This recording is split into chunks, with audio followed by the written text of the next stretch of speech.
Pre-Calc Section 1.2 class practice. So I just want to highlight a few things in the notes and kind of go over some questions that I noticed were in your homework, but not in the notes. So first of all, how can you tell if an equation defines y as a function of x?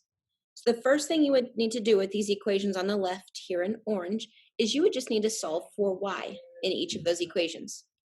I did that over here in the red. Now, I didn't show any work, but on a test, I would need to see your steps in solving for y. Once we have y solved for, we're then going to look at these equations and determine if they would be a function or not. So this first one is a linear equation. That would give me a line, and that passes my vertical line test. So this one is a function. The second one is an absolute value equation because I have absolute values in here. Remember, that just looks like a v, which also passes the vertical line test. So yes, this is a function.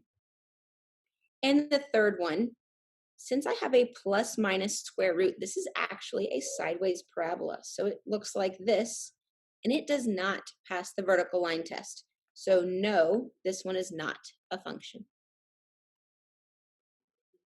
Problem 2, evaluate f of x at f of x plus 2. Now, if there was just a single number in here, like say f of 5, we would all just plug 5 in for x and evaluate and get a whole number in the end. But since we have a binomial in here, x plus 2, we're doing the same idea. We're just not going to get a single number at the end. So we're going to take x plus 2, and we're going to plug it in for each of our x's. So right here, I have x plus 2 squared, and then negative 2 times x plus 2, and then I still have my plus 1. This first x plus 2 squared, I would either do box method or FOIL. Make sure that you show that work on the test. And I get x squared plus 4x plus 4.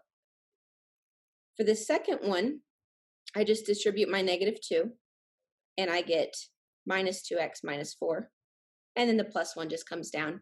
I combine like terms, and then that part of the problem is over.